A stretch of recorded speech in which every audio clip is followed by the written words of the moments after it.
होता ये है कि देखें आपके आसपास इतने केसेस हैं कि शादी हुई है उसके 3-4 महीने बाद लड़की प्रेग्नेंट हो गई है। तो शादी हुई है उसके बाद डायनामिक्स बिल्कुल चेंज हो गई, वहाँ से वो लड़की समझ नहीं पा रही डायनामिक्स और फिर बच्चा उसके सर पे आ जाता है। अब यहाँ पे हमारे यहाँ क्या होता है, मियाँ बीवी लड़ रहे हैं आपस में और बच्चा जो है बेचारा रुल रहा होता है। देखें बच्चा जो है ना वो अपना रोल मॉडल माँ बाप को समझता है। अब उसके रोल मॉडल ही आपस में लड़ रहे हैं और ऊंचा ऊंचा लड़ रहे हैं। अब बच्चे के सामने आप ऊंची आवाज में भी बात नहीं कर सकते। ये इमोशनल अब्यूज़ क्या है और ये आपका मेंटल लेवल किस हद तक ख़राब कर सकता इमोशनली तौर पर अंदर ही अंदर चलता जा रहा है, अंदर ही अंदर टॉक्सिसिटी है, आपको बहुत ज़्यादा मैनिपुलेट किया जाता है। अब मैं अगर पेरेंट्स की बात करूँ तो पेरेंट्स आपको कहेंगे कि यार तुम्हारे लिए तो करते हैं हम। अच्छा, आजकल डिवोर्स बहुत ज़्यादा हो रहे हैं। वो इसलिए हो रहा है क्योंकि हम शादी कर लेते हैं और हमें शादी के बाद पता चल रहा होता है कि हमें इससे शादी नहीं करनी चाहिए थी। लड़कों से अगर ताल्लुकात रखने हैं ना तो उसमें आपको ज़रा थोड़ा मोहतात भी रहना होगा, क्योंकि लड़के जो है ना बहुत बड़े प्लेयर भी होते हैं। मुझे ऐसा लगता है कि लड़कियों से ज़्यादा बेहतर लड़के अच्छे दोस्त हो सकते अच्छा, ये हैं। मुझे भी लगता है, लेकिन देखिए ट्रस्ट डेवलप होते होते टाइम लगता है। अब आपने ये भी देखना है कि अगला पर्सन तो कोई जल्दबाजी नहीं कर रहा, उस पर्सन पे तो बिल्कुल यकीन नहीं करना जो है ना आपके साथ फौरन से फ्री हो जाए। वो लड़की हो सकती है, वो लड़का भी हो सकता है। अच्छा, मुझे ये बताएं कि अभी रिसेंटली एक इंतहाई अफसोसनाक वाक़या पेश आया है बलूचिस्तान में। अस्सलाम वालेकुम, मैं हूँ सिद्रा अफजल और इस वक्त मेरे साथ मौजूद हैं माहिर नफ्सियाती अमराज डॉक्टर नाइमा किरण। सबसे पहले नाइमा, बहुत बहुत शुक्रिया आपका कि आपने अपना कीमती वक्त हमें दिया। Thank you so much. अच्छा नाइमा, मुझे ये बताएं कि आजकल हम देखते हैं कि बच्चे जो हैं वो ज़्यादातर मोबाइल में घुसे रहते हैं। जिस तरह से हमारा बचपन था, हमारा बचपन बहुत प्यारा था। हम लोग गुड़िया के साथ खेलते थे, हम लोग दोस्तें होती थी गली मोहल्ले में जाकर खेलना। लेकिन अब टोटली स्टेडियो चेंज हो गया है। अब माँ बाप क्या करते हैं, बच्चों से बचने के लिए उन्हें मोबाइल दे देते हैं। ये उनके जहन पे कितने साइड इफ़ेक्ट छोड़ते हैं? अच्छा, ऐसा है कि जब मोबाइल दे दिया जाता है, क्योंकि माँ बाप को तो ज़िम्मेदारी उठानी नहीं होती बच्चे को पालने के लिए। और हमारे यहाँ इशू ये है कि जब शादी होती है तो दादा दादी स्टार्ट हो जाते हैं कि भाई पोता दे दो या पोती दे दो, ठीक है, बच्चा हो जाए, वारिस आ जाए इस घर का। तो वो जब बच्चा आ जाता है तो फिर बच्चा जो सँभालने की ज़िम्मेदारी है वो दादा-दादी ने उस तरह से उठानी नहीं होती। तो सबका यही होता है कि मोबाइल पकड़ा दिया। अब मोबाइल में बच्चा जो मर्ज़ी देख रहा है। आपको पता है कि यूट्यूब लगा दो, यूट्यूब किड्स बच्चे नहीं देखते उस तरह से शौक से। यूट्यूब लगा दो तो यूट्यूब में अ लॉट ऑफ थिंग्स हैं जो कि हमें नहीं दिखानी चाहिए बच्चों को, और बच्चा देख रहा है। एक रिसर्च आई है और रिसर्च के अकॉर्डिंग ये कहा जाता है कि 5 साल से छोटी उम्र के बच्चों को मोबाइल ना दिया जाए, क्योंकि उसमें उनके अटैचमेंट इश्यूज़ बहुत आता है। अटैचमेंट इशू ये कि पेरेंट्स के साथ, क्योंकि बुनियादी जो अटैचमेंट है हमारी पेरेंट्स के साथ होती है बचपन में, तो पेरेंट्स के साथ वो एक अटैचमेंट नहीं होती। अब देखो बच्चा आके जो है ना, आप लोगों ने अपने आस-पास ही देखा होगा कि बच्चा आके बात कर रहा है कोई अपने माँ-बाप से और माँ-बाप फ़ोन में लगे हुए हैं। फ़ोन में लगे होते हैं, फ़ोन में सुनते ही लगे नहीं हुए हैं, हैं वो बच्चों सुनते की। ही नहीं है बच्चों की। तो बच्चे के दिमाग में उस वक़्त ये तासुर जाता है कि देखो मेरी बात करना इतना इम्पोर्टेंट नहीं है, इम्पोर्टेंट वो फ़ोन यूज़ करना है। तो इसका मतलब मैं अपने पेरेंट्स के लिए इतनी इम्पोर्टेंस नहीं रखता। उनका वो वाला रिश्ता ही डिस्कनेक्ट हो जाता है ना? डिस्कनेक्ट हो जाना, क्योंकि बच्चे के दिमाग में तो यही बैठ जाता है कि मैं तो अपने माँ-बाप के लिए इम्पोर्टेंस ही नहीं रखता, मैं अहमियत ही नहीं रखता अपने माँ-बाप के लिए। मेरे माँ-बाप के लिए मोबाइल यूज़ करना इतना अहम है मेरे हवाले से। तो मसला यहाँ पे ये आता है कि फिर बच्चा जो है ना वो माँ-बाप से दूर जाने लगता है। फिर वो ज़ाहिर-सी बात है, जब माँ-बाप से दूर जाने लगता है तो फिर वो अपनी एक्टिविटीज़ दूसरी चीज़ों में ढूँढता है।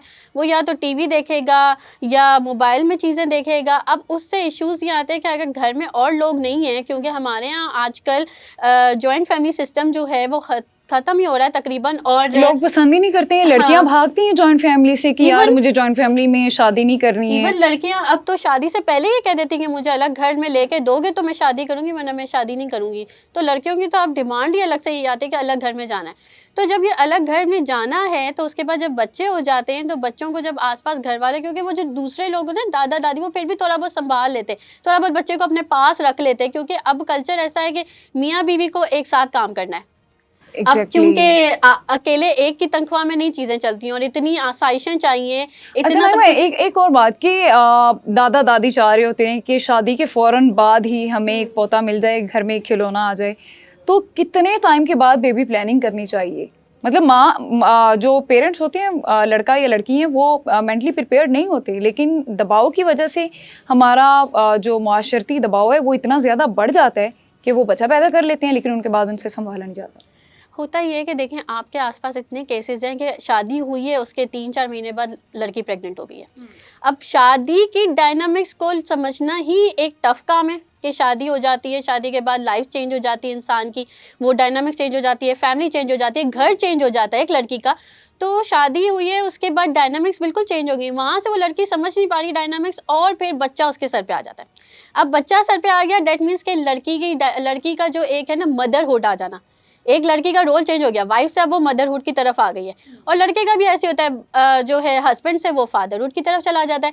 तो उसके बीच जो हस्बैंड एंड वाइफ का रिलेशनशिप है वो बिल्कुल खत्म हो जाता है। कहते यही है हमारे आसपास के लोग, बच्चा कर लो, बच्चा जो है ना वो माँ बाप के जो रिश्ते हैं ना उसको मजबूत बनाता है, लेकिन जो माँ बाप का रिश्ता बना ही नहीं है अभी सही से, वो कैसे मजबूत बनाएगा। अब मैं ये कहती हूँ, मैं अपने जो है ना आसपास के लोगों को यही कहती हूँ कि शादी के 2 साल तक तो एटलीस्ट आप वेट करो और फिर उसके बाद बच्चा करो। क्योंकि वेट करना इसलिए ज़रूरी है क्योंकि आपका आपस का तो ताल्लुक बने। अब यहाँ पे हमारे यहाँ क्या होता है, मियाँ बीवी लड़ रहे हैं आपस में और बच्चा जो है बेचारा रुल रहा होता है। हाँ, वो मियाँ बीवी की लड़ाई चल रही होती है, माँ बाप लड़ रहे होते हैं, बच्चा कॉर्नर पे बैठा होता है, देख रहा होता है कि ये चल क्या रहा है। और अच्छा, ये लड़ाई बच्चे पे कितने बच्चे को कितना ज़हनी मुतासिर करती है? देखिए, बच्चा जो है ना वो अपना रोल मॉडल माँ बाप को समझता है, पैदाइशी तौर पे रोल मॉडल माँ बाप को समझता है। अब उसके रोल मॉडल ही आपस में लड़ रहे हैं और ऊंचा ऊंचा लड़ रहे हैं। अब बच्चे के सामने आप ऊंची आवाज में भी बात नहीं कर सकते क्योंकि बच्चे के भी कान सेंसिटिव होते हैं, बच्चे का दिमाग थोड़ा सेंसिटिव सा होता है। अब बच्चे के सामने आप ऊंचा ऊंचा लड़ रहे हो, एक दूसरे को मार भी रहे हो, धक्के भी दे रहे हो, मतलब इस तरह से भी तशद्दुद स्टार्ट हो जाता है। तो अगर आप बच्चे के सामने चीजें करो तो बच्चा खौफजदा हो जाता है, बच्चे को डर लगना शुरू हो जाता है। बच्चा कहता है ये हो क्या रहा है, मतलब उसको, क्योंकि ये चीज़ें तो समझ आती नहीं कि लड़ाई किस बात पे हो रही है। अगर बच्चे को लेके भी लड़ाई हो रही है, मतलब हर चीज़ पे लड़ाई हो रही है, तो बच्चा खौफजदा हो गया, बच्चा घबराहट का शिकार हो जाएगा। ठीक है। बच्चे को घबराहट होने लग जाएगी, बच्चा जो है बहुत ज़्यादा जो है क्लिंगी बिहेवियर शो करेगा, अपनी माँ के साथ शो करेगा या अपने बाप के साथ करेगा शो, बहुत ज़्यादा क्लिंगी बिहेवियर शो करेगा क्योंकि उसको यही डर होगा कि कहीं ऐसा ना हो कि मेरा बाप या तो माँ को निकाल दे या माँ मेरी जो है वो बाप से मुझे दूर ले जाएगी। तो ये बच्चे सेक्रीफाइस करने लग जाते बच्चे हैं, बहुत लेकिन ज़्यादा माँ बाप चीज़ नहीं करते माँ बाप आज नहीं के करते टाइम में। बहुत माँ बाप जो है ना आपस में लड़ते झगड़ते रहते हैं, एक दूसरे को मारते भी हैं और अक्सर ऐसा होता है कि वो गुस्सा बच्चे पे भी निकल रहा होता है। अच्छा नाइमा, मुझे यहाँ पे ये बताइए कि इमोशनल अब्यूज़ क्या है और ये आपका मेंटल लेवल किस हद तक ख़राब कर सकती है? इमोशनल अब्यूज़ की जहाँ तक मैं बात करूँ ना, वो जैसे इमोशनली तौर पर अंदर ही अंदर चलता जा रहा है, अंदर ही अंदर टॉक्सिसिटी है, आपको बहुत ज़्यादा मैनिपुलेट किया जाता है। अब मैं अगर पेरेंट्स की बात करूँ तो पेरेंट्स आपको कहेंगे कि यार तुम्हारे लिए तो करते हैं हम इतना कुछ। अब पेरेंट्स जो हैं वो आके कहते हैं मैंने इतना कुछ किया, तुम्हें उंगली से पकड़ के चलाया और तुम मेरे लिए इतना नहीं कर सकते।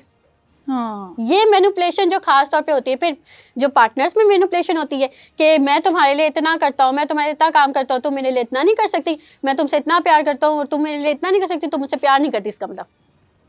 अच्छा, आजकल डिवोर्स बहुत ज़्यादा हो रहे हैं, उसकी वजह क्या है? देखिए, डिवोर्स रेट जो ज़्यादा इसलिए हो रहा और है, ज़्यादा लड़कियों की तरफ से किया जा रहा है केस। वो इसलिए हो रहा है क्योंकि हम शादी कर लेते हैं और हमें शादी के बाद पता चल रहा होता है कि हमें इससे शादी नहीं करनी चाहिए थी। ठीक है। हम शादी तो कर लेते हैं और शादी के बाद पता इसलिए चल रहा होता है क्योंकि शादी से पहले हम वो चीज़ें अपनी रूल आउट ही नहीं करते कि हमें शादी से पहले चाहिए क्या एक इंसान में। एक अच्छा, इंसान, मुझे ऐसा लगता है कि हम लड़कियों को शादी की डेफिनेशन ही नहीं पता। शादी की डेफिनेशन है क्या है? देखिए ना, हमें बचपन से ये बताया जाता है, हर चीज़ अगर जब हम कुछ करने लगे हमें कहा जाता है शादी के बाद करना अपने घर जाके। हमें हर काम में तो यही कहा जाता है, और मतलब शादी के अगर बाद हम कोई शौहर करने शौक नहीं बताते देता। हैं, वो शादी के बाद वो शौहर करने नहीं देता, तो वो शादी जो है ना हमारे लिए एक फेरी टेल बन के रह गया। हमें जो कहा जाता है ना बचपन से कि तुम्हें नए कपड़े पहने शादी के बाद करना, तुम्हें ये साड़ी पहनी है तुम शादी के बाद साड़ी पहना, तुम्हें अगर कहीं जाना है अपने दोस्तों के साथ तो शादी के बाद जाना, शादी के और बाद। वैसा अगर हस्बैंड ना मिले, वो हस्बैंड तो वैसा मिलता भी कहे शादी नहीं, के कभी कभार मिल भी जाते हैं, लेकिन आप ये देखें कि अगर ऐसा हस्बैंड मिल जाता है तो फैमिली नहीं होती। हाँ, वो फैमिली वैसी नहीं होती, फिर फैमिली जो है फिर हस्बैंड पे प्रेशर डाल रही होती है कि तुम कैसे मर्द हो, तुम अपनी बीवी को कंट्रोल नहीं कर सकते, तुम अपनी बीवी को काबू में नहीं रख सकते, तुम अपनी बीवी के साथ लग गए हो, उसकी मर्दानगी पे सवाल उठ जाते हैं। ठीक है, मुझे ये बताएं कि हम लोग देखते हैं कि शादी के अगले ही दिन बीवी अपने आशना के साथ मिलके अपने शौहर का मर्डर कर देती है। किस तरह से औरत में इतनी हिम्मत आ जाती है? हम तो वो लोग हैं, हम मक्खी नहीं मार सकते यार, साढ़े को मक्खी नहीं मार दी है। बट इत्थे औरतां मर्द मारी जा रही हैं।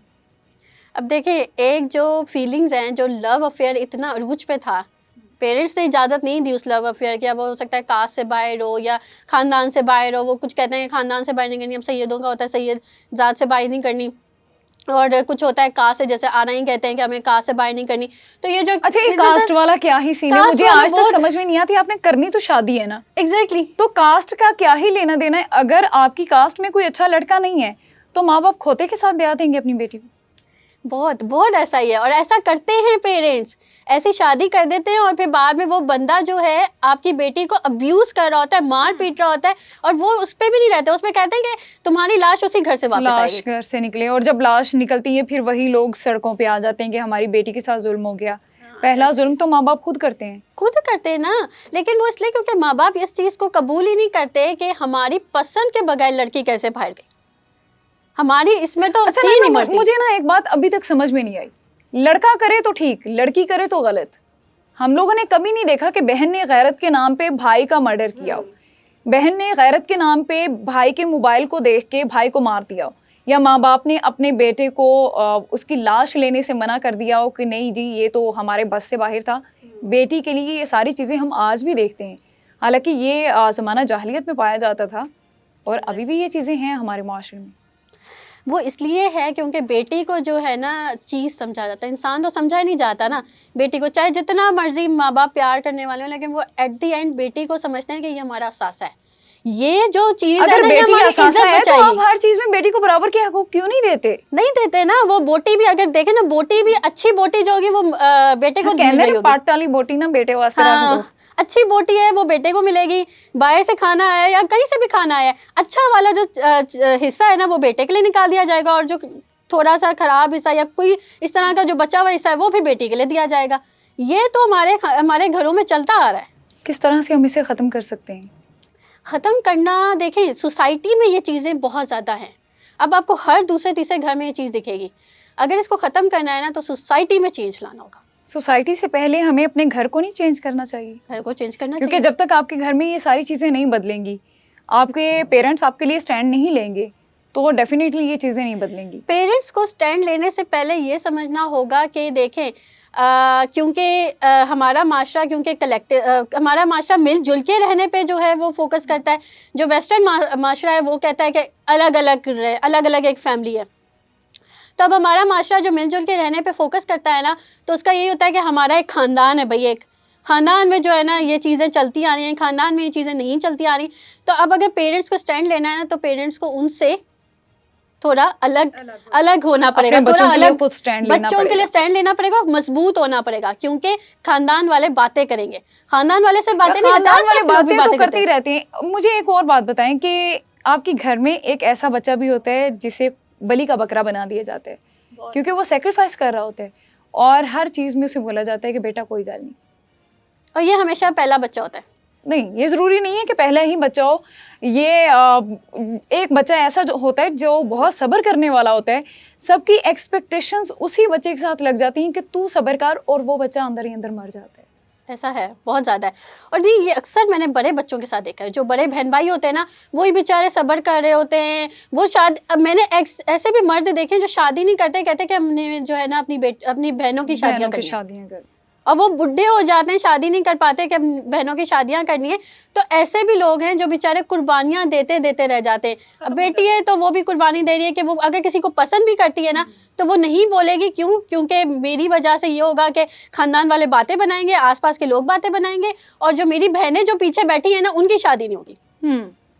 तो वहाँ पे जो है ना वो अपनी कुर्बानी दे देगी, अपनी जो पसंद होगा उसको कुर्बान करके किसी और के साथ शादी कर लेगी, और फिर हो सकता है उस किसी और के साथ उसकी कंपैटिबिलिटी ना मैच हो, आपस में ताल्लुक ही ना बने। लेकिन ये भी तो देखें कि जो बंदा इतना सेक्रीफाइस कर रहा होता है वो अंदर ही अंदर से मर चुका होता है, टोटली मरा हुआ इंसान होता है, उसके लिए हम स्टैंड नहीं लेते। उसके लिए नहीं स्टैंड लेते, क्योंकि अक्सर दफ़ा ना वालिदैन को भी नहीं पता चलता कि वो कर क्या रहे हैं। अक्सर दफ़ा वालिदैन जो है वो अगर इस तरह से अपने बच्चों को कंट्रोल कर रहे हैं या उनकी ख्वाहिशात को रोक रहे हैं, तो उनको ये एहसास नहीं होता कि वो गलत कर रहे हैं। अक्सर औकात वालिदैन अपने बच्चों में फ़र्क कर रहे होते हैं। पहला बच्चा जो है उसको बिल्कुल ही कुर्बानी का जो है वो बकरा बना दिया मैं जाता है। यहाँ थोड़ा सा आपसे इख्तलाफ करूंगी, जरूरी नहीं है पहला बच्चा। हर हर घर में ये होता है कि एक बच्चा वो होता है जो सेक्रीफाइस करता है, एक बच्चा वो होता है जो आपके घर को लेके चलने वाला होता है। उस बच्चे को ये सेक्रीफाइस करना पड़ता है। हम ये भी देखते हैं कि बड़ा बच्चा जो है उसे पता ही नहीं होता कि आपके घर में हो क्या रहा है। लेकिन बड़ा बच्चा समटाइम्स ऐसा होता है कि वो अगर इकलौता हो ना तो वो फिर लाडला होता है, वो फिर लाडला होता है। और अगर वो बड़ा बच्चा भाई है और भाई इकलौता है तो वो सबसे ज्यादा लाडला होगा। तो वो फिर जो है ना वो फिर डायनामिक्स चेंज हो जाती है। फिर उसमें जो दूसरा तीसरा या कोई भी अक्सर मिडिल चाइल्ड होते हैं वो बेचारे सेक्रीफाइस करते रह जाते हैं। वो कहते थे कि भाई हमें भी देख लो, हमें भी उतनी जो है वो अटेंशन और उतनी तवज्जो दे दो हमें भी। जब घर से अटेंशन नहीं मिलती फिर वो लोग बाहर बाहर जाते हैं, बाहर और जब बाहर exactly। जाते हैं फिर वो हमसे बर्दाश्त नहीं होते कि फिर यार हमसे ये नहीं क्या। बर्दाश्त होता कि भाई बाहर से किसी को पसंद कर लिया है और किसको पसंद कर लिया है। अब जैसे कुछ जो खानदानों में ये हो रहा है ना कि ये अलाउ भी करें कि अच्छा लव मैरिज कर लो, वो भी इसलिए क्योंकि खानदान में से किसी ने ये रिवायत तोड़ी है। हाँ, अगर नहीं तोड़ी होती ना तो फिर ऐसा नहीं होता कि पसंद और की शादी रिवाज भी कर लो। वही तोड़ते हैं जिनकी फैमिलीज में बड़े वो होते हैं रूल्स के, नहीं ये हमारे बड़े हैं और इनकी फैमिली ने मना किया है कि अच्छा ये हाँ। अपनी पसंद से शादी नहीं करनी।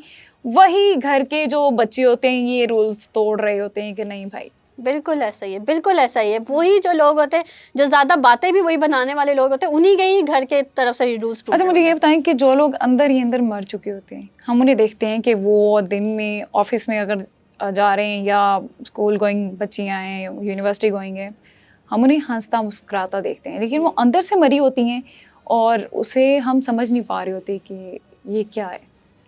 वो किसी को बता नहीं पा रही होती है, अपनी सिचुएशन को वो बता नहीं सकती हैं कि मैं किस तरह से जी रही हूँ। मैं फिर सुसाइड अटेम्प्ट की जाती है। सुसाइड अटेम्प्ट होती है क्योंकि वो शेयर नहीं कर पा रही थी। जब तक आप अपने जज्बात को जो आप महसूस कर रहे हो उसको आप बाहर नहीं निकालोगे ना, तब तक वो अंदर ही अंदर आपको टॉर्चर करता रहेगा, आपको जो है ना तंग करता रहेगा। तो इसलिए बेहतर यही होता है कि उसको बाहर निकाला जाए। अब बाहर निकालने के लिए ज़रूरी होता है कि किस पे ट्रस्ट किया जाए, ये बहुत ज़्यादा ज़रूरी है। अब अगर घर में से किसी के साथ करो, क्योंकि अक्सर ऐसा होता है, अक्सर केसेस हैं कि घर में किसी के साथ शेयर किया, उसने भाई सारे जहां में नशर कर दिया, जब लड़ाई हुई वो सबको हाँ। बता दिया कि इसने ऐसे किया है। और आपकी दोस्तें भी ऐसी होती हैं। हाँ। अच्छा दोस्तों में कुछ टॉक्सिक लोग होते हैं, बहुत ज़्यादा। रेड फ्लैग किस तरह से हमें पता चलेगा कि ये टॉक्सिक है, इससे हमें बच के रहना है? देखिए दोस्तों में ना बहुत, अगर कोई पर्सन ऐसा है जो जिसके पास आप अपना दुख रोने आए हो और वो आपके दुख को बीच में काट या जो शुरू हो जाए, ये तो कुछ नहीं है जो तुम फील कर रही हो, मैंने तो इससे ज्यादा फील किया है, मेरे साथ तो इससे ज्यादा हुआ है। बार बार कंपैरिजन करना, आपकी बात को तोड़ना, या फिर आपको ये कहना यार कुछ नहीं होता, सब्र करो, इससे भी ज्यादा बुरा हो सकता था तुम्हारे साथ। मतलब अगले की बात ना सुनना। और फिर दूसरा, आप ये देख रहे हैं कि वो फलां लड़की के साथ जो है ना, मतलब फलां लड़की जिसके साथ मेरी नहीं बनती, जिसके साथ मेरी नहीं होती, तो उसके साथ वो बैठ के बातें कर रही है। वो दोस्तों पर्टिकुलरली सही नहीं होता, क्योंकि आपका वो दोस्त, जो आपका एक अच्छा दोस्त वही होता है जो आपके दुश्मनों के साथ भी ताल्लुक ना रखे। ठीक है, तो हमें किस तरह के लोगों से बचना चाहिए? ये एक मैसेज उन लड़कियों के लिए जो यूनिवर्सिटी में जा रही हैं या ऑफिस में आ रही हैं, और हम लोग मोस्टली यही देखते हैं कि अगर ऑफिस में हम आए हैं तो बहुत सी लड़कियां ऐसी होती हैं जो गले मिल रही होती हैं कि यार तुम बड़ी क्यूट लग रही है, बड़ी चले, बट हमारे पीछे वही बातें कर रहे होते हैं। मैं ये कहती हूँ कि एक्स्ट्रा ओवर शेयर बिहेवियर ना रखें।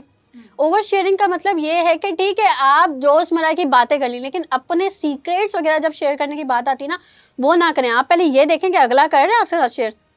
समटाइम्स ऐसा होता है कि हम ही शेयर कर रहे होते हैं, अगला हमारे साथ कुछ नहीं शेयर कर रहा होता। फिर वो हमारी उस नॉलेज का फ़ायदा उठाकर ना इधर उधर हमें जो है ना बड़ा मशहूर कर देता है कि भाई इसके तो फलां के साथ चक्कर था, इसका फलां के साथ चक्कर था। फिर दूसरा, लड़कों से अगर ताल्लुकात रखने हैं ना तो उसमें आपको ज़रा थोड़ा मोहतात भी रहना होगा, क्योंकि लड़के जो है ना बहुत बड़े प्लेयर भी होते हैं। अच्छा ये सारे लड़के तो नहीं होते, लड़के बहुत अच्छे दोस्त भी हो सकते हैं, कुछ होते हैं बड़े अच्छे दोस्त भी होते हैं, कुछ होते हैं लड़के। लेकिन मुझे ऐसा लगता है कि लड़कियों से ज्यादा बेहतर लड़के अच्छे दोस्त हो सकते हैं। अच्छा, ये मुझे भी लगता है ना? हाँ, मुझे भी लगता है। लड़के उस तरह से हसद नहीं करते जैसे लड़कियां कर रही होती हैं, चाहे वो आपके ऑफिस में आपके कोलीग्स हैं ना, दोस्त भी नहीं है कोलीग्स भी हैं, तो भी उन्हें वो हसद नहीं होता जो आपके साथ बैठने वाली लड़कियों को। एग्जैक्टली। और आपको नहीं पता चलता कि आपके साथ बैठी हुई लड़की के आपके साथ ट्रू है भी कि नहीं। लेकिन लड़कों का जैसे आपको पता चल जाता है कि यार ये ट्रू है और ये ठीक है, बता देते हैं वो। हाँ वो बता देते हैं, वो इतना जेलसी नहीं रखते, वो रखते, कोई वो नफरत नहीं रखते, इस मुनाफकत तरह नहीं की करते। मुनाफकत नहीं रखते। गुस्सा होगा तो आप पे निकाल देंगे, आपको बता देंगे, आपको पता चल जाएगा गुस्सा है, लेकिन उस तरह की चीजें नहीं रखेंगे जैसे लड़कियों का होता है, पीछे पीछे गॉसिप्स करना, जेलसी करना, जड़ें काट देती, जड़ें काट देना। हाँ, दोस्ती लड़के ये नहीं करते एटलीस्ट लड़के नहीं फ्रेंडशिप में। लड़कों का मैंने नहीं देखा कि आपके कोलीग्स हैं वो आपको सिखाते हैं, आपको बताते हैं चीजें कि यार इस ऑफिस में आपको इस तरह से चलना है, और बहुत अच्छे दोस्त भी साबित होते हैं, वो आपका ख्याल भी रखते हैं। लेकिन उसमें ना देखा जाए तो आपको पहले से अपनी बाउंड्रीज भी बतानी होती है।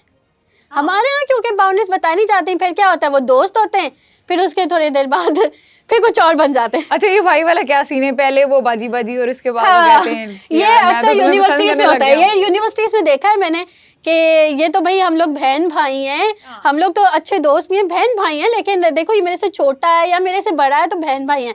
लेकिन फिर कुछ देर बाद उनका जो है ना लव अफेयर निकलना शुरू हो जाता है कि भाई बहन भाई कह के किस तरह से लव अफेयर बनते हैं, वो बहन भाई कह के भी लव अफेयर हो जाता है, क्योंकि एक्चुअल में तो बहन भाई नहीं है ना, लोगों के सामने हमने बताना है कि भाई हम जिस तरह से घूम रहे हैं ना हम वो बहन भाई हैं, लेकिन लोग भी बड़े तेज हैं, उनको भी पता है कि भाई तुम लोग बहन भाई नहीं हो, हर तरह दिख रहे हो तुम लोग।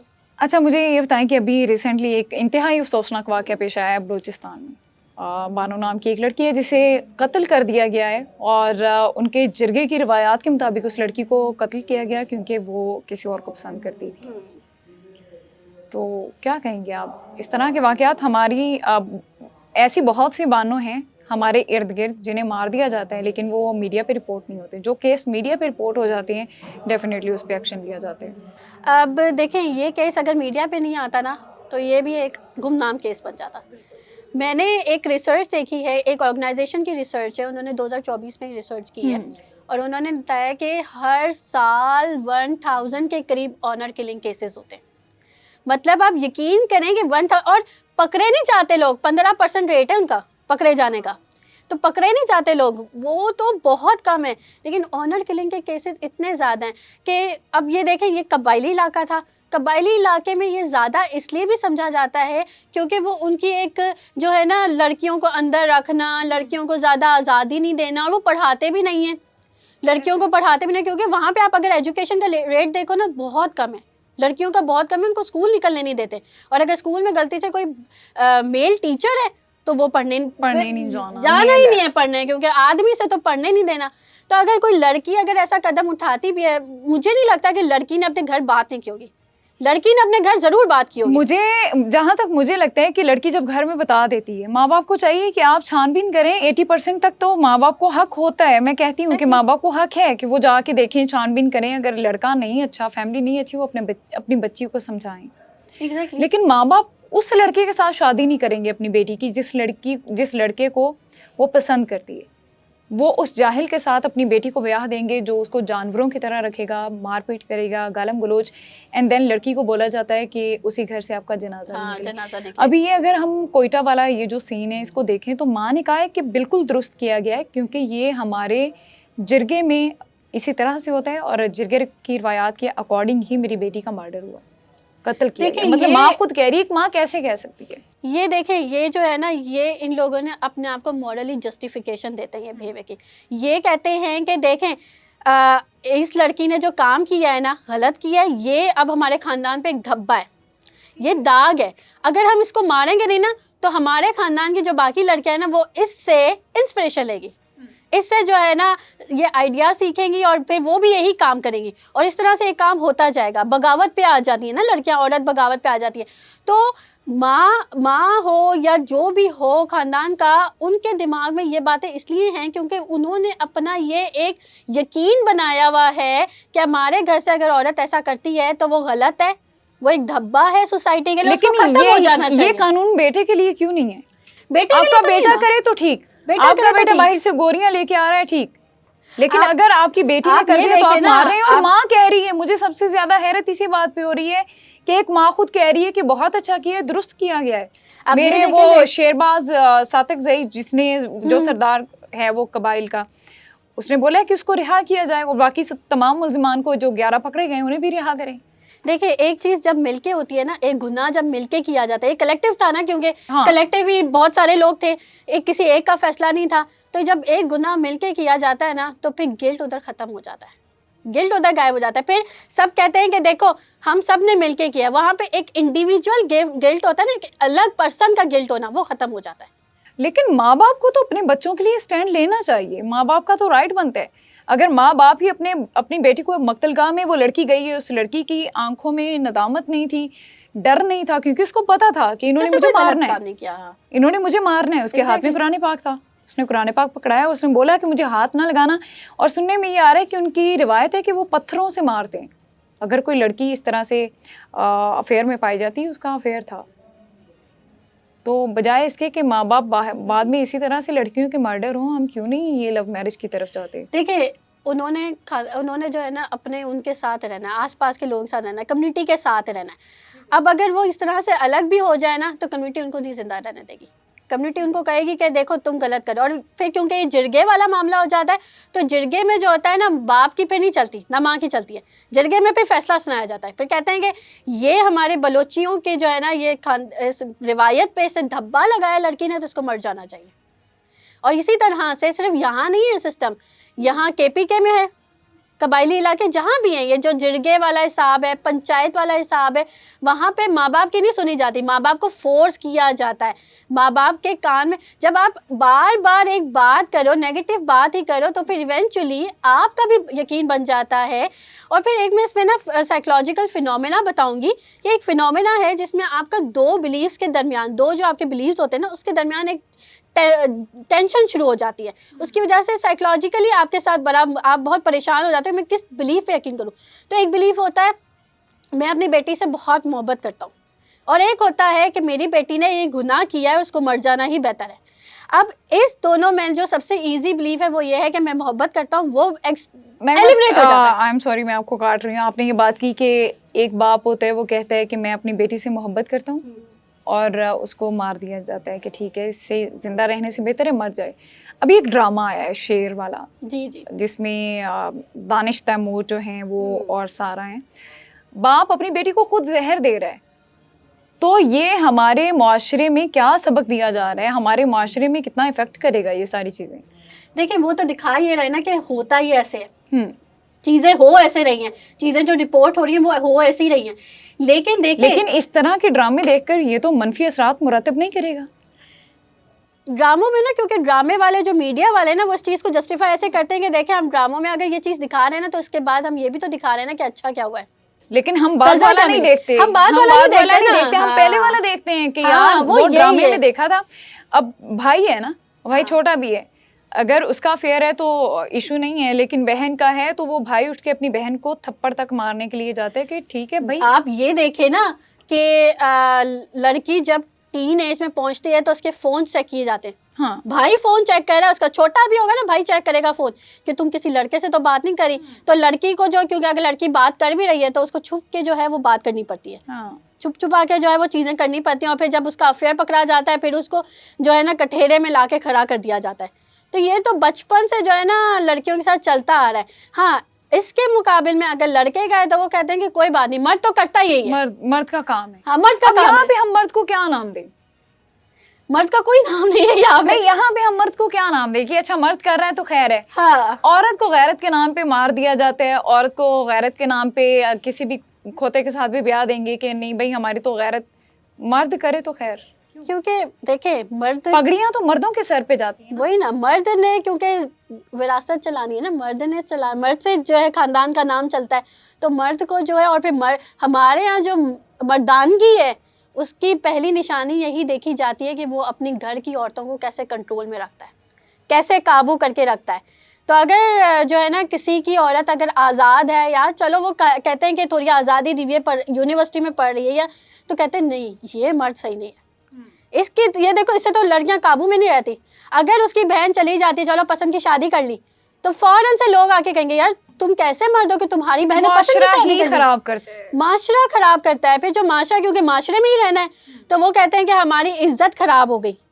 तो या तो वो, अच्छा कहीं ऐसा होता है कि मारते नहीं है बेटी को, कतई ताल्लुकी कर देते, खत्म कर देते ताल्लुक, कि जैसे जानते ही ना हो कि हम कौन है, सामने भी होंगे तो जानते ही नहीं है कि हम कौन है। और वो बेचारी बेटी जो है वो रुलती रहती है कि यार मुझे क्यों इस बात की सज़ा दी जाती है, क्योंकि मैंने तो पसंद की शादी की और दीन भी इसकी इजाज़त देता है। अच्छा, लोग इस्लाम को हर जगह पे लेके आते हैं। आपने तंग कपड़े पहने, लोग आपको क्रिटिसाइज करेंगे कि ये तो अच्छी नहीं है, आपको फ़ौरन से करैक्टर सर्टिफिकेट दिया जाता है कि एंदा करैक्टर नहीं ठीक, एने तंग कपड़े पाए ने, जीन्स शर्ट पहनी है, एंदा करैक्टर नहीं ठीक है। इस्लाम में इजाज़त नहीं है। हम इस वाले मामले में क्यों नहीं इस्लाम को देखते हैं? हालांकि इस्लाम ने इजाज़त दी है, बालिग बेटी है वो अपनी पसंद से शादी कर सकती है। अगर वो माँ बाप को बता रही है तो उसका राइट बनता है, वो शादी कर सकती है। एक्चुअली हम ट्रू इस्लाम जो हमारा रिलीजन है हम उसको फॉलो नहीं करते, हम अपने कल्चर के बनाए हुए इस्लाम को फॉलो करते हैं। तो हमारा कल्चर का बनाया हुआ इस्लाम ये कहता है कि भाई औरत जो है ना वो हर की जीनत है, उसने मर्द के सामने कोई चूं चढ़ा नहीं करनी, मर्द ने जो कह दिया उस पर लब्बैक कहना है, औरत ने उसके सामने कोई बात नहीं, अपनी बात ही नहीं रखनी कोई। तो हमारी औरतों को ये सिखाया जाता है कि ऊंची आवाज में बात नहीं करनी मर्द से। और हाँ, अगर मर्द गुस्सा मर्द कर के रहा है सामने ऊंची आवाज में बात करने के हक में तो मैं भी नहीं हूँ। आपके घर में मर्द है, आप भाई की सूरत में है, बाप की सूरत में है, आपके शौहर की सूरत में है, वो आपका सरपरस्त है, उनके सामने ऊंची आवाज में बात करने के हक में मैं तो बिल्कुल भी नहीं हूँ। और ना ही मैं इस हक में हूँ कि ये जो इंडिपेंडेंट लड़कियां ये बोलती हैं कि मर्द के बगैर हम जिंदगी गुजार सकते नहीं, हैं। ऐसा बिल्कुल नहीं ये है, बिल्कुल भी नहीं है। ऐसा बिल्कुल नहीं है। आपको मर्द की जरूरत होती है और मर्द को भी औरत की जरूरत है, मर्द को भी जरूरत, दोनों को एक दूसरे की ज़रूरत है। लेकिन दोनों को ये समझने की ज़रूरत है कि जो हमारा माशरा हमसे चाह रहा है ना, या हमारे माशरे ने हमारे रोल्स जो बनाए या जो चीज़ें जो काम जो रख दी हैं वो सही नहीं है। हम क्योंकि देखिए शादी का नाम है पार्टनरशिप, आपने दोनों ने मिलके एक साथ चलना है। लेकिन यहाँ पे क्या कहा जाता है कि मर्द, शादी होगी मर्द कंट्रोल करे बीवी को, काबू में रखे, और अगर उसकी कोई बात मर्द अपनी बीवी की ख्वाहिशात पूरी कर रहा है तो उसे उसको वो ज़रूरी कर रहा है, जोरू का गुलाम, हाँ जोरू का गुलाम कहा जाता है। ये चीज़। अच्छा, मुझे ये बिल्कुल आखिर पे मुझे ज़रा ये बताएं कि जो लोग एक तो स्लीपिंग पिल्स की तरफ चले जाते हैं, नींद नहीं आती लोगों को एंजाइटी डिप्रेशन की वजह से, और जो लोग अंदर ही अंदर मर रहे होते हैं और वो किसी के साथ डिस्कस नहीं कर रहे होते अपने जो उनके अंदर चल रहा होता है, जो परेशानियां चल रही होती है, क्योंकि उन्हें कोई सुनने वाला नहीं होता, कोई समझने वाला नहीं होता। किस तरह से इन फेजेस से निकले वो? अच्छा, इन फेजेस से निकलने के लिए देखें, जो स्लीपिंग पिल से गुजर रहे हैं या एंजाइटी डिप्रेशन का शिकार है उनको फिर साइकोलॉजिकल, क्योंकि माहिर नफ्सियात से आके काउंसलिंग की वगैरह कर सकते हैं। अब इसमें भी डिफरेंस है, देखें लोग चले जाते हैं साइकेट्रिस्ट के पास, वो दे देता है दवाइयाँ, और फिर दवाइयों पे जब लग गए ना, एक दफ़ा दवाइयों पे लग गए तो ख़त्म। तो वो फिर ये चीज़ है कि काउंसलिंग करवाएं अपनी, ठीक है। अब काउंसलिंग के लिए भी काफ़ी काउंसलिंग कहाँ से करवाएं? आप एक गली जाएं, आगे वाली गली में आपको साइकेट्रिस्ट मिल जाता है। ऐसा नहीं है, देखें ऑनलाइन भी काउंसलिंग सर्विसेज अवेलेबल हैं। तस्कीन की ऑर्गेनाइजेशन है, वो तो free of charge, free of cost जो है वो काउंसलिंग सर्विसेज दे रहे हैं, उनके पास साइकोलॉजिस्ट हैं। मरहम पे काफ़ी सारे साइकोलॉजिस्ट बैठे हुए हैं। अब आपने ये देखना है कि देखें वो जो पर्टिकुलर साइकोलॉजिस्ट है उसकी क्वालिफिकेशंस क्या हैं। हर कोई साइकोलॉजिस्ट बन के बैठ जाता है, लेकिन उसकी क्वालिफिकेशन भी बता दें ज़रा। क्वालिफिकेशन ये है कि मास्टर्स इन क्लिनिकल साइकोलॉजी होना ज़रूरी है, ठीक है। मतलब मास्टर्स इन क्लिनिकल साइकोलॉजी, और लेटेस्ट ना हो बल्कि थोड़ा सा उसका एक्सपीरियंस रहा हो। क्योंकि हर कोई जो है ना मास्टर्स इन क्लिनिकल साइकोलॉजी लिख देता है और वो कह देता है मैं फला सारे जो है ना इलनेसेस वो लिस्ट डाउन कर देता है और कहता है मैं इसमें माहिर हूँ। ऐसा कभी भी नहीं होता। आप हर फन मोला नहीं हो सकते, आप किसी एक चीज में अच्छा, मुझे ये बताएं कि आपके पास कोई पेशेंट आता है, लाइक मैं आपके पास आती हूँ, आप मेरे से एक दो बातें करती हूँ, उसके बाद आप मुझे मेरी इच्ची बिच्ची बता रही होती हैं और मैं एग्री कर रही होती हूँ कि यार ये सारी चीज़ें मेरे साथ होती हैं, तो ये किस तरह से होता है? देखिए पेशेंट आया है ना, हम लोग करते हैं उसकी हिस्ट्री टेकिंग। सबसे पहले हम हिस्ट्री टेकिंग करते हैं। हम पेशेंट से तो पहले ये पूछते हैं कि आप किस मसले के तहत आए हो। वो बताता है थोड़ा बहुत मसला, मुझे कि घबराहट का शिकार हूँ, मुझे कोई बात कह देता है, कोई ऊंची आवाज़ में बात भी कर देना, मुझे बहुत डर लगता है और मुझे रोना आ जाता है और मुझे घबराहट स्टार्ट हो जाती है। तो अब वो मसला उसने बताया, उसकी उम्र पूछी, अगर वो शादीशुदा है तो वो पूछा कि अच्छा वो कितना अर्सा हो गया शादी को। ये सारे सवाल जाते रहते जो है ना हमें कहानी, क्योंकि हमें कहानियाँ बनाने का ना बहुत होता है एक्सपीरियंस, क्योंकि हमें लिंक्स क्रिएट करने होते हैं ना, हमें केस को जोड़ना होता है। तो हम जब कहानियाँ बनाते हैं ना तो हमें वहीं से आइडिया हो जाता है कि अच्छा ऐसे हुआ होगा तो इस तरह से हुआ है, ऐसा हुआ होगा तो इस तरह से हुआ है। तो वो फिर हम जो है ना अगले को जो है अपना, और वो जो हम अगले को बता रहे होते हैं ना, उसको हम उसके केस का ही कंसेप्चुलाइजेशन बता रहे हैं, केस की ही बात बता रहे हैं कि आपका केस इस तरह का है, आपके साथ ऐसा हुआ था तभी आप ऐसा फील कर रहे हो, और आपके साथ ऐसा हुआ तो अब देखो आपके साथ ऐसा हो रहा है, तो अब आपको आगे क्या करना चाहिए। और आपके जो कुछ अच्छे फैक्ट, अच्छी चीज़ें, जैसे आप कुछ लोग होते हैं वो कहते हैं मैं नमाज़ पढ़ती हूँ तो सुकून मिलता है, तो वो एक उसकी अच्छी चीज़ होती है, वो हम बता देंगे देखिए हम नमाज़ पढ़ी, आपको सुकून मिल रहा है उसमें। तो हम उसको और थोड़े और अच्छे कोपिंग मैकेनिज्म्स बता रहे हैं, कोपिंग स्किल्स बता देते हैं कि इस चीज़ से आप कोप अप कर लो। कुछ लोग होते हैं जो कोपिंग स्किल्स अच्छी नहीं होती, वो सिगरेट और नशे की तरफ चले जाते हैं, तो वो फिर हम उसको कहते हैं कि ये चीज़ सही नहीं है आपकी। ठीक है, तो इस तरह से तो तन्हाई से निकलने के लिए क्या करना चाहिए? तन्हाई से वो लोग जो लोगों के डसे हुए होते हैं और वो एक रास्ता इख्तियार करते हैं जिसपे सिर्फ वो, देखिए तन्हाई से निकलने के लिए सबसे पहले, मैं तो हर मसले के लिए सबसे पहले कहती हूँ कि सेल्फ लव, अपने आप से खुद प्यार करें। जब तक आप खुद से प्यार नहीं करेंगे ना, तब तक कोई भी आपकी इज्जत नहीं करेगा, कोई भी आपसे प्यार नहीं करेगा। आपको खुद से प्यार करना ज़रूरी है, खुद से प्यार करें, खुद को केयर दें। जैसे आप अपने बेस्ट फ्रेंड को केयर देना चाहते हैं ना, वैसे ही आप खुद को केयर दें, खुद को अटेंशन दें, खुद की पैम्परिंग करें, खुद के साथ डेट पर जाएं। सेल्फ डेट, खुद के साथ डेट पे कैसे जाया जाता है? सेल्फ डेट खुद के साथ जा सकते हैं, लेकिन लोगों में इतना कॉन्फिडेंस नहीं होता कि कॉन्फिडेंस आ जाता है ना जब आप सेल्फ लव की तरफ जब जाते हो ना, अपने सेल्फ लव वाले रास्ते में जाते हो, तो आपके अंदर खुद ब खुद कॉन्फिडेंस आ जाता है। फिर आपके अंदर ये चीज़ आ जाती है कि यार क्या हुआ कि अगर कोई मेरे साथ अभी नहीं है, लेकिन मैं खुद को तो कंपनी दे सकता हूँ या दे सकती हूँ, और मैं अच्छे से कंपनी दे सकती हूँ। मुझे किसी की कंपनी की अभी ऐसा टॉक्सिक लोगों से ज़्यादा बेहतर है। टॉक्सिक लोगों से, क्योंकि देखिए अब हर कोई आपके आसपास बहुत ज़्यादा टॉक्सिक है, बहुत लोग टॉक्सिक होते हैं। कुछ लोग अपने हालात की वजह से टॉक्सिक हो जाते हैं, जैसे कि अब आपने कहा डसा हुआ है, अब वो कोई डसा हुआ है ना, हो सकता है वो अगले के लिए टॉक्सिक हो रहा हो। आपकी ज़िंदगी में ना कुछ इस तरह के वाक़यात हुए हुए होते हैं, या कुछ इस तरह के आपके साथ चीज़ें बुरी होती हैं, तो आपको ट्रस्ट इश्यूज़ डेवलप हो जाते हैं। आप बेसिकली उस ट्रस्ट इश्यूज़ की वजह से लोगों से खुद को जो है ना अकेला कर लेते हैं। तो आपने वो जो ट्रस्ट इश्यूज़ है ना, उस पे भी वर्किंग करनी है। अब देखें समटाइम्स ऐसा है कि आपके आसपास बहुत ऐसे लोग हैं जो आपके साथ अच्छे होते हैं, लेकिन हमें ट्रस्ट इश्यूज होते हैं और हम उन लोगों को भी उसी फहरिस्त में खड़ा कर देते हैं कि यार ये भी वैसे होंगे। असल में ऐसा है ना कि देखें, जब तक हम मौका नहीं देंगे लोगों को, तब तक कैसे पता चलेगा कि वो अच्छा है कि बुरा है? यार मौके पे लोग चौका मार देते हैं, कैसे ट्रस्ट नहीं, तो वो देखे ना, अब आप मौका दे रहे हैं ना, अब ये नहीं मौका किसी पे ट्रस्ट करने के लिए नहीं, देखिए कोई 3 चीजें बता दें जिससे हमें ये पता चल जाए कि सामने वाला हमारे साथ है। देखिए मौका देने का ये मतलब थोड़ी है कि आपने जो है ना बिल्कुल ही 100% ट्रस्ट स्टार्ट कर देना है। आहिस्ता आहिस्ता ट्रस्ट डेवलप होता है, 100% ट्रस्ट नहीं होता। अच्छा, आपने क्या पूछा अभी? कोई 3 चीजें बताएं जिससे हमें पता चले कि सामने वाला आपके साथ लॉयल है। सामने वाला हमारे साथ लॉयल है, कोई 3 चीज़ें बताओ। एक तो ये कि वो हमारी बात सुन रहा है और अपनी भी बात रख रहा है, ये ना हो कि सिर्फ वो हमारी बात सुन रहा है और अपनी बात नहीं रख रहा। और दूसरा ये कि वो हमें रिस्पेक्ट दे रहा है, अगला पर्सन रिस्पेक्ट दे रहा है, ठीक है। और तीसरा ये कि आपने ये देखना है कि उसके साथ आपको टाइम कितना हो गया। समटाइम्स ऐसा होता है 2 महीने हुए हैं बात किए हुए, और आपको लगता है कि यार ये बंदा तो मेरे लिए बड़ा अच्छा है, मेरे लिए परफेक्ट है, लेकिन देखिए ट्रस्ट डेवलप होते होते टाइम लगता है। अब आपने ये भी देखना है कि अगला पर्सन तो कोई जल्दबाजी नहीं कर रहा, क्योंकि देखिए समटाइम्स ऐसा होता है, मैं एक जो है ना रूल आउट करती हूँ बात। आप किसी पर्सन से मिलते हैं ना, आपको कोई पर्सन मिला है, अगर वो मिलते साथ ही आपके साथ बहुत ज़्यादा फ्री होने लग गया है और आपको लगता है कि यार ये पर्सन, अभी तो मेरी बात हुई उससे स्टार्ट और ये इतना फ्रैंक हो रहा है, मतलब हर चीज़ में आपको बहुत ज़्यादा वो भाव देनी, अटेंशन देनी, बहुत ज़्यादा तवज्जो देनी, आपकी बात सुननी ध्यान से, वो जो नहीं होता एकदम से लव और केयर वाली 24/7 वो अवेलेबल है, तो वो चीज़ सबसे बड़ा रेड फ्लैग होती है।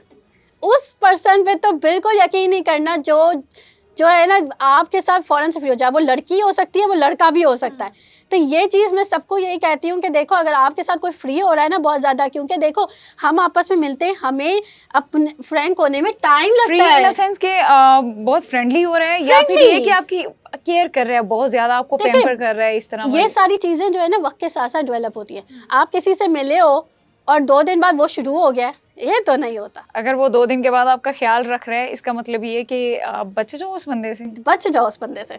क्योंकि 2 दिन बाद इस तरह से डेवलप नहीं होती ट्रस्ट की चीज़ें, ना ख्याल रखना डेवलप होता है। हम किसी से मिलते हैं, टाइम लगता है, महीना लगता है, 2 महीने लगते हैं, किसी पर्सन के साथ हमें जानने में टाइम लग जाता है, तो वो पर्सन बिना जाने जो है ना हमें केयर दिखा रहा है और वो बड़ा वो शो कर रहा है। लेकिन ये भी तो हो सकता है कि एक बंदा है वो आपको कंटिन्यूअसली देख रहा है और काफ़ी टाइम से देख रहा है, एंड देन आपसे बात स्टार्ट होती है और वो आपको बताता है कि यार मैं इतने टाइम से आपको देख रहा था या देख रही थी, मुझे आप बड़े अच्छे लगे, बड़ी अच्छी लगी आप, इसलिए मैं आपके साथ दोस्ती कर रहा हूँ या कर रही हूँ, तो वो उसको भी आप रेड फ्लैग में लेके जाएंगी?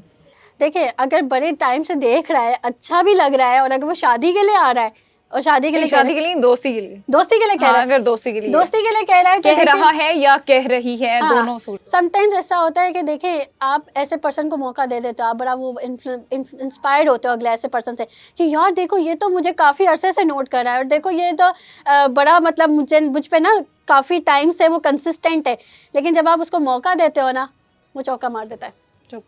आप तो डरा रही हैं, फिर बंदा ढूंढे कहाँ, किसको ढूंढे, कौन आपके लिए लॉयल है? देखिए, लॉयल्टी जो है ना वक्त के साथ डिटरमाइन करती है।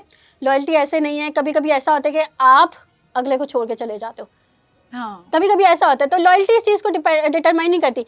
लेकिन मैं ये कहती हूँ कि जितना टाइम आपका किसी पर्सन के साथ गुजर रहा है ना, वो अच्छा गुजारो, जितना टाइम, क्योंकि एट द एंड पर्सन इंसान चला जाता है। क्योंकि देखिए ना, आपकी ज़िंदगी में सबसे ज़्यादा एक जो स्टिल रहने वाली चीज़ है वो चेंज है। तो चेंज तो आपकी लाइफ में आता है, जब तक आप मर नहीं जाते आपकी लाइफ में चेंज आते रहेंगे। तो आपकी लाइफ में लोग आते भी रहेंगे और जाते भी रहेंगे। अब कुछ लोग अल्लाह की तरफ से भी होते हैं, वसीला बन के आपकी लाइफ में आते हैं, वो आपकी लाइफ में आके कुछ आदत हो चेंज कर जाती लेते है हैं। एक इंसान की, अगर आपको लत लग गई है, आपको आदत हो गई है, तो आप उसके बाद जी नहीं सकते हैं। देखिए, उसमें यही चीज़ है, उसमें यही बात है ना कि आपको आदत लगी क्यों। इसका मतलब कि आपने अपनी आदत इंसान की तभी लगती है ना जब आप तन्हा होते हो, आपको किसी की जरूरत होती है और सडन कोई इंसान आपकी लाइफ में आता है, आपको केयर अच्छा, देता है, ऐसा नॉर्मली आपको लत होता लग नहीं जाता है, है। ऐसा नॉर्मली होता नहीं है। देखिए, आदत इंसान की तब लगती है जब क्योंकि हमारी अपनी खुद की सेल्फ की प्रायोरिटी नहीं होती। हम देखो, अगला पर्सन कह रहा है कि ना, वो आधी रात को कह रहा है कि यार मुझसे आधी रात को बात करो, आपको इतनी सख्त नींद आई हुई और आप कह रहे हो कि अच्छा ठीक है मैं बात कर लेती हूँ। यहाँ आप सबसे पहले जो है ना अपने आप को वायलेट करो, आप अपने साथ जुल्म कर रहे हो यहाँ पे, क्योंकि आपको नींद आई हुई है। मुझे ना एक दफ़ा एक पर्सन ने बात की थी, मुझे जब मैं कॉलेज टाइम में थी, मुझे एक पर्सन ने कहा था कि किसी इंसान के लिए अपनी नींद, अपना खाना पीना, ये कुछ ना छोड़ना। नींद आ रही है, सो जाओ।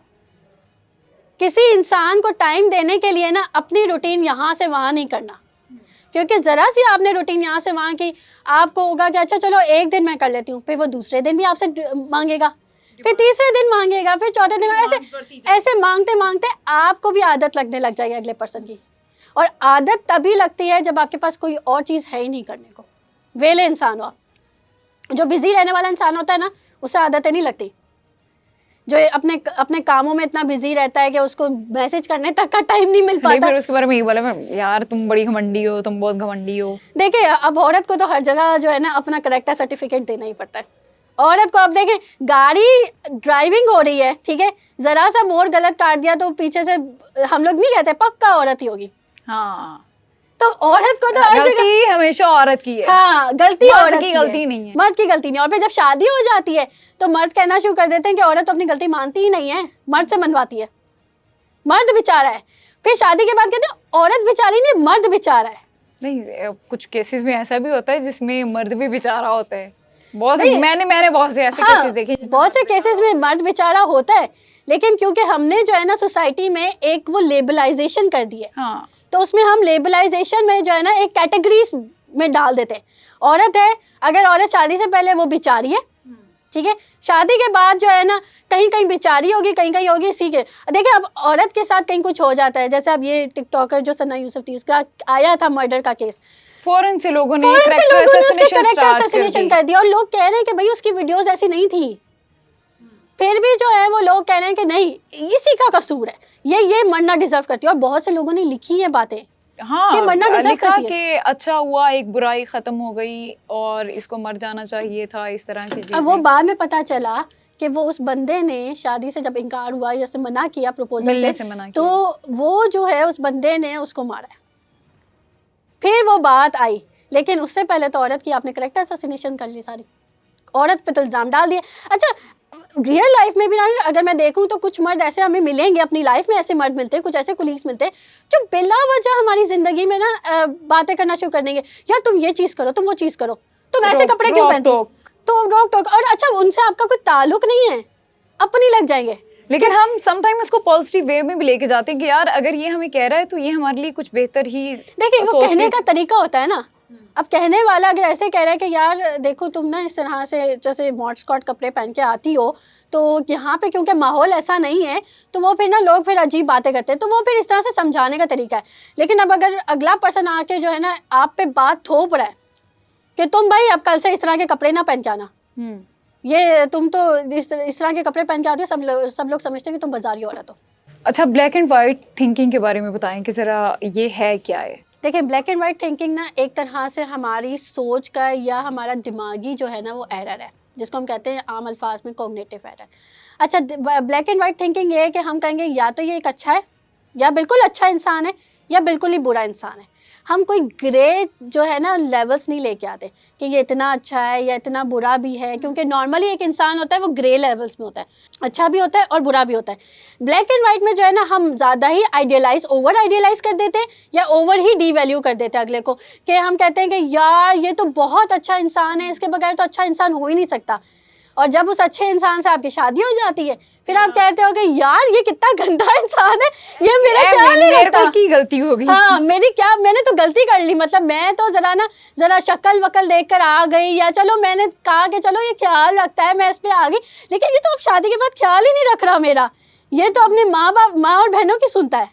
अच्छा, लास्ट में ये बताएं कि आपको शादी करने के लिए किस तरह के पार्टनर का इंतखाब करना चाहिए? देखिए शादी करने के लिए लुक्स की तरफ तो आप बिल्कुल ना जाएं।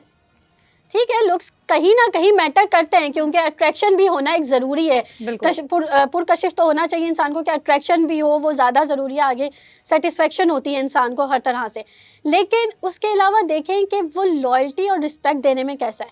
और फिर दूसरा, लड़की अगर सेलेक्ट करिए ना पार्टनर, तो वो देखें कि लड़के का बाप कैसा है, क्योंकि लड़का अपने बाप की परछाई होता है, वो घर में अपने बाप को देखकर पला बड़ा होता है।